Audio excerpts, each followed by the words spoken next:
o Məhdi cəmiyyətidir ki, gələcəklər. Və bu əzmkarlıqla, bu iradə ilə dünyanı abadlaşdıracaqlar.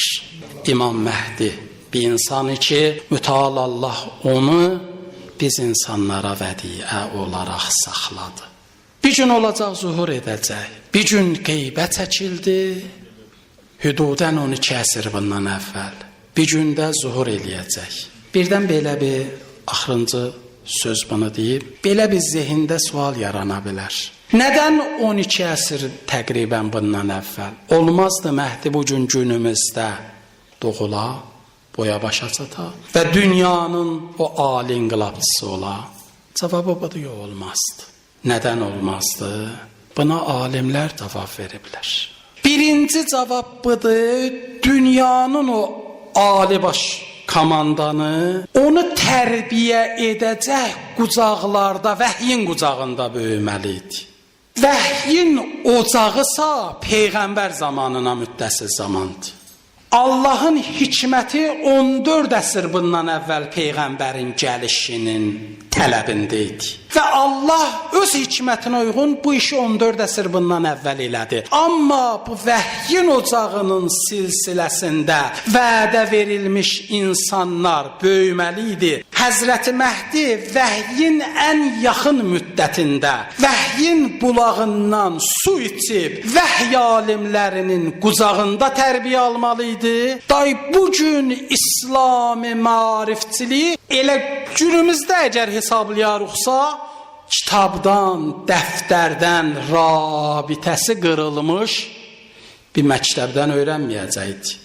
Və onun o mübarək vücudu Allahın hüccəti kimi o evdən bağlı, ittisalı qırılmadan olmalıdır. İkincisi, baxın, Allah peyğəmbərləri təlimatlandırıb, imamları təlimatlandırıb. Bəzən bu təlimat vəhiydən doğan elmə fəqət əsaslanıb. Əli ibn Əbi Talib bir cümlə dedi. Dedi, mən tarixləri o qədər mütaliə elədim, gözəl öyrəndim. Əlbəttə onun mütaliə elədiyi bizim sifarişlə yazılmış tarix kitablarıdır. Yəni ali mənbələrdən, amma mütaliə şəraiti ilə. Ali mənbələrdən, vəhyin kitabından tarixləri o qədər mütaliə elədim. Sanki onlarla birgə yaşadım.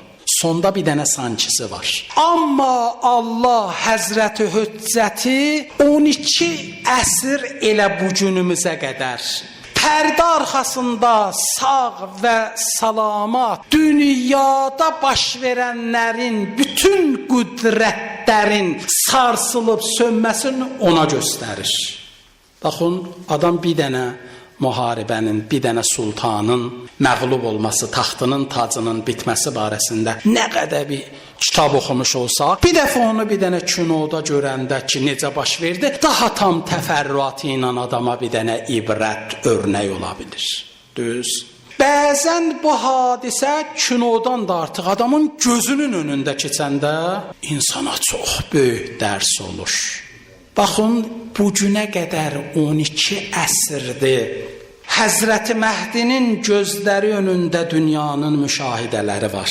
Bir insan ki, gələcək sabah, bu günləri bəziləri deyir, necə Həzrəti Məhdi gələcək? Amerika boyda hegemon bir dövlətlə, ya başqa bir ölkələrin qabağında nə edəcək? Deyirlər, əlində Zülfüqar, bir əlində Quran gəlir. Bu qüdrətlərlə nə etmək olar? Qardaş, bu günə qədər Allah 12 əsrdə ona göstərir. Bax, filan hakimiyyəti gördün necə çökdü.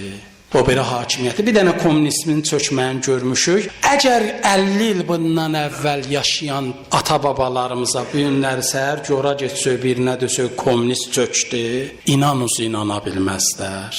Amma Həzrəti Məhdinin gözünün qabağında minlərlə bu sultanlardan, bəylərdən, xanlardan, rejimlərdən, demokratlardan, kommunistlərdən çökə-çökə gediblər. Hər hansı bir ali gücə malik olsalar da şahlarda.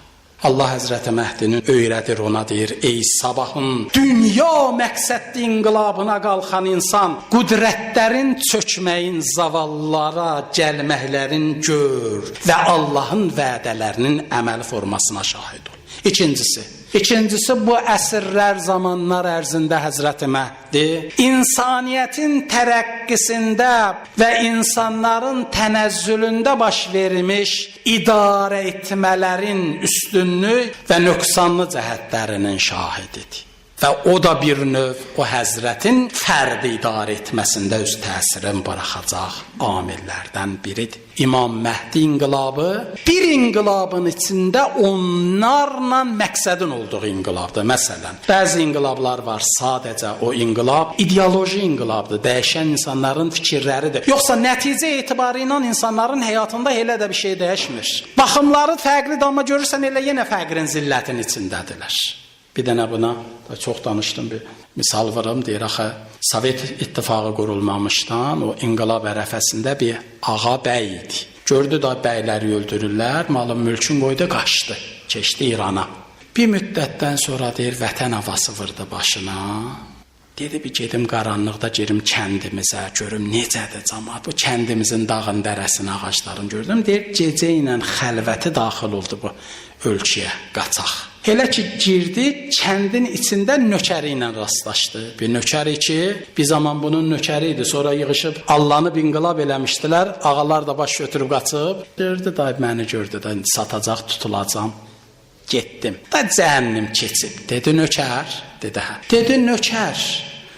Elhamdülillah yığışdınız, əl-ələ verdiniz, ağaları çıxartdınız. Biz də didərcin olduq, getdik. İndi nə işləyirsən? Dedi qurban, kolxozda nökər işləyirəm. Dedi bədbaxt, siz ki elə nökər qalan idiniz da bizi niyə çıxartdınız? Bəzən dəyişikliklər görürsən rejimin konstitusiyası dəyişir, bayrağı dəyişir, himni dəyişir. Amma elə nökər nənəsi olmuş cəmiyyət elə nökər də qalır. Yox, Həzrət Məhdidə bu cürdür. Tüm bu cürdür, bütün gedişatların, həm ideoloji inqilabların, həm sosial inqilabların, həm ictimai inqilabların, hər birinin cəryanlarında olan dəyişikliklər və idarə etməni öz inqilabının bir ünsürü kimi nəzərdə tutmalıdır. Üçüncüsü bundan ibarət idi, Həzrət Məhdini Allah qeybətə saxladı. Bunu bir dəfə qabaq demişəm, bir də təkrar edib sözümü bitirirəm. Baxın, İmam Məhdi, İmam Sadiqdən soruşdular, ağacan, nədən ağanı Allah qeyb formasında saxlayıb, qeyb formasında gətirəcək? Yəni bizim sualımız, ağa buyurdu, İmam-ı Zaman zuhur eləyəcək bir surətdə ki, boynunda heç bir hakimiyyətin beyəti olmayacaq. Yəni istəyir desin, ağa bir dənə şəxsiyyətə malik insandır, dünyada yeganə formula bu insandır. Nə heç bir ölkənin qeyri-sağlam, ədalətsiz konstitusiyasını qəbul eləməyib. Nə bir heç bir ölkənin əgər bir qarışında zülmü varsa, nə onun himninə qalxmayıb. Qanunu əgər ədalətsizdirsə, o qanuna tabi olmayıb. Allahla tam uyğun olmayan bir ölkənin pasportunu daşımayıb, nə də beyətini eləməyib. Bugünkü zuhur eləyəcək ədalət cartısı olmağa ən ali söz sahibi bu olacaq.